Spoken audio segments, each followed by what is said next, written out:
Ano ba yung nakaka-cause ng sakit sa atin? Ano ba yung cause ng sakit sa tao? Tatlo lang.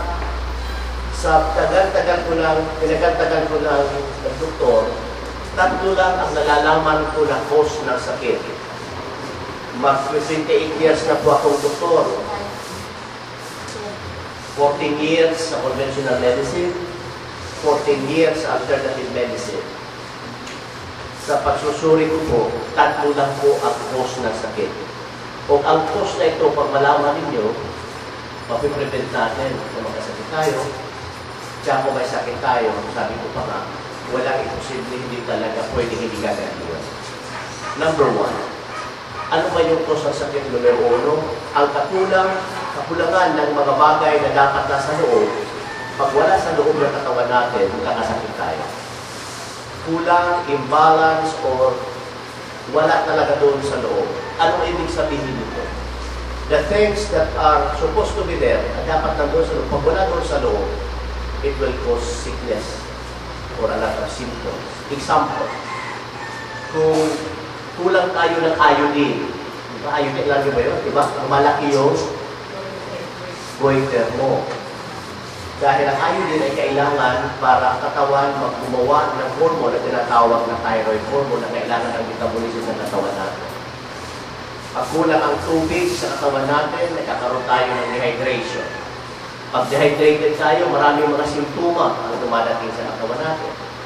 Kulang tayo ng vitamin C, nagkakaroon din tayo ng nagtigas na blood vessels.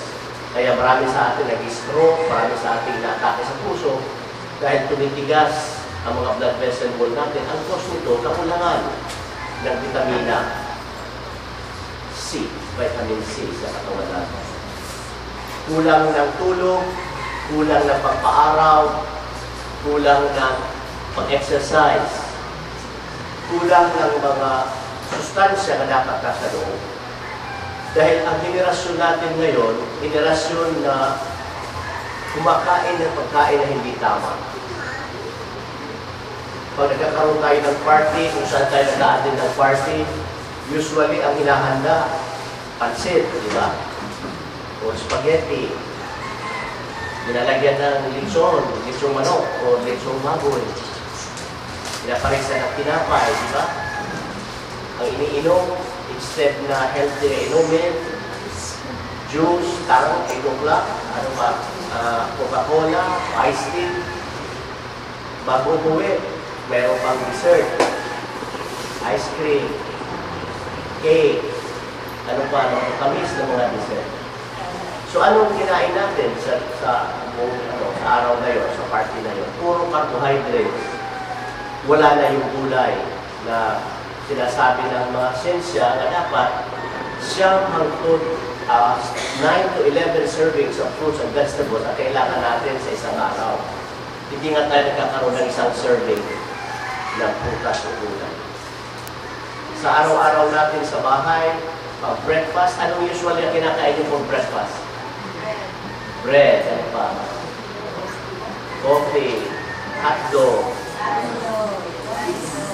or eggs, corned beef, inigisa, sometimes sardinas, tuyo. Pang-snack, hamburger, Coca-Cola, French fries. Tanghali, kakain, adobong baboy. Alis na naghali na may coke. Pagkahapon, i-snack na naman, siupaw, o tinapay, o tinugan.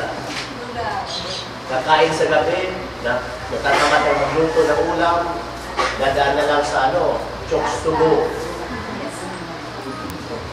Manok. Saan na yung fruits and vegetables natin? Halos sa isang linggo, bihira tayong makatikim o makakain, lalo na yung mga bata. Ayaw nilang kumain ng gulay. Kaya maraming problema sa katawan nila. Mga kapatid, ginawa tayo ng Panginoon para hindi kumain ng pagkain na proseso o pagkain na katulad ng baboy, manok, isda. Hindi tayo ginawa para kumain ng mga pagkain na yon. Kung babalikan niyo po yung pagkagawa sa atin ng Panginoon. Tingnan natin yung mga ngipin natin. Ang ngipin natin parang ngipin ng baka, parang ngipin ng kambing, ngipin ng tupa. Dalawa lang yung incisor, dalawang canines, at iba, molars, premolars. Ang ngipin natin ginawa para mag-grind, hindi para kumagat. Hindi tayo ginawa para kumain ng karne o isda o manok. Kung titingnan mo yung mga hayop na ginawa para kumain ng karne, ang ngipin nila lahat matutulis, di ba? Tingnan mo yung ngipin ng shark. Ang shark, iho ba yun? Pating. Tingnan mo yung ngipin ng leon, yung tigre, yung foxes, yung aso, yung pusa. Dapat ang kinakain nila, meat. Hindi kinakain ng pusa yung talong o gulay. Ang pagkain nila dapat karne. Ginawa sila para kumain ng karne. Pero tayo, hindi tayo ginawa para kumain ng karne. Kaya pag kumakain tayo ng karne, maraming nangyayari sa katawan natin. Hindi tayo ginawa ng Panginoon para karne kainin natin. Kaya kung babalikan nyo doon sa Genesis chapter 1, verse 28, sabi doon, "And God blessed them and said unto them, Be fruitful and increase in number, fill the earth and subdue it." Diba? Sabi doon sa 27 and 28. "Roll over or have dominion over the fish of the sea, the birds of the air, and every living creature that moves on the ground." Pagharian nyo lang. Sabi niya, pagharian nyo yung mga isda sa dagat, yung mga lumilipad na mga ibon, at saka yung mga hayop na naglalakad sa lupa. Hindi siya sinabing kainin ninyo. Sabi niya, pagharian ninyo. Pero kung babasahin yung sunod na verse, anong sabi doon? "Then God said, I give you every seed-bearing plant on the face of the whole earth, and every fruit, or every tree with fruit and seed in it, it will be yours for food." Nabasa niyo ba yun? Anong sabi? Tagalog ba yan? Sabihin mo, basahin mo yung 29. "Bibigyan ko rin kayo ng lahat ng uri ng butil at mga bungang kahoy na inyong makakain." Ulit. "Bibigyan ko rin kayo ng lahat ng uri ng butil at mga bungang kahoy na inyong makakain." Butil at mga bungang kahoy na inyong makakain. Kung titingnan nyo doon sa NIV na translation yun, sabi ko nga, "I give you every seed-bearing plant on the face of the whole earth, and every tree with fruit and seed in it, it will be yours for food." So, ginawa tayo para kumain ng gulay at prutas lang. Hindi tayo ginawa para kumain ng isda. Hindi tayo ginawa para kumain ng baboy, ng baka. Lahat ng mga iyon ay hindi pinapakain sa atin. Pero bakit yun ang kinakain natin? At saka titignan mo sa Biblia, bakit pinayagan ng Diyos na ipakain sa atin yung mga iyon? Di ba pag tuloy-tuloy mong basahin ang libro sa Genesis, after the flood, pagkatapos sa baha, na nangyari yung panahon na yun, yung panahon ni Noah, sabi ng Panginoon, maliban lang sa pinapakain ko sa inyo, na prutas o gulay, maski ano, hindi nyo na kainin.